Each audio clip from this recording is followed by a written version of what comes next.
ఆంధ్రప్రదేశ్లో పలు ప్రాంతాల్లో సాయంత్రం వర్షం దంచికొట్టింది. ముఖ్యంగా ఉమ్మడి పశ్చిమ గోదావరి జిల్లాలో ఉదయం వరకు ఎండగా ఉన్న వాతావరణం అకస్మాత్తుగా మారింది. పలు చోట్ల బలమైన ఈదురుగాలులు, ఉరుములు, మెరుపులతో కూడిన వాన పడింది. వాన బీభత్సానికి గోపాలపురం మండలం తల్లాడదేవరపల్లి జాతీయ రహదారిపైన భారీ వృక్షాలు విరిగిపడ్డాయి. దీంతో హైవేపైన వాహనాలు ఎక్కడికక్కడ నిలిచిపోయాయి. కిలోమీటర్ల మేర ట్రాఫిక్ స్తంభించింది. విజయవాడలో ఉరుములు, మెరుపులతో కూడిన వాన కురిసింది. విజయవాడలోని పలు ప్రాంతాల్లో కుండపోత వర్షం పడింది. పలు కాలనీలోకి వర్షపు నీరు చేరింది. రోడ్లపై వాన నీరు ప్రవహించింది.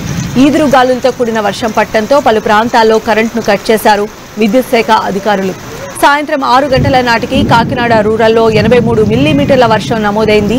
ఏలూరు జిల్లా నిడమరులో 80.7 మిల్లీమీటర్లు, విజయనగరంలో 70 మిల్లీమీటర్ల వర్షం పడింది. అల్లూరు జిల్లా కూనవరంలో 48.5 మిల్లీమీటర్లు, తూర్పుగోదావరి జిల్లా గోపాలపురంలో 47.5 మిల్లీమీటర్లు పడింది. పశ్చిమ గోదావరి జిల్లా తాడేపల్లిగూడెంలో 45 మిల్లీమీటర్లు, కృష్ణా జిల్లా పమిడిముక్కల్లో 35.5 మిల్లీమీటర్ల చొప్పున వర్షపాతం నమోదైంది. అల్లూరి సీతారామరాజు జిల్లా చింతూరు ఏజెన్సీలో ఆకస్మిక గాలివాన బీభత్సం సృష్టించింది. విఆర్పురం మండలం రాజుపేట కాలనీ గ్రామాన్ని వాన అతలాకుతలం చేసింది. గాలివాన ధాటికి గ్రామంలోని ఇళ్లపై కప్పులు పూర్తిగా కొట్టుకుపోయాయి. చెట్లు ఇళ్లపై విరిగిపడ్డాయి. విద్యుత్ స్తంభాలు నేలకొరిగాయి. ఇళ్లపైన చెట్లు విరిగిపడి పైకప్పుల గోడలు తీవ్రంగా దెబ్బతిన్నాయి. ఇళ్లపై ఉన్న రేకులు గాలివానకు కొట్టుకుపోయాయి. నిలువ నీడలేక బాధితులు తీవ్ర ఆవేదన వ్యక్తం చేస్తున్నారు. ప్రభుత్వం తమను ఆదుకోవాలని కోరుతున్నారు. చింతూరు మండలం కాటుకపల్లి గ్రామంలో పిడుగుపడి పూరిళ్లు దగ్ధమయ్యాయి.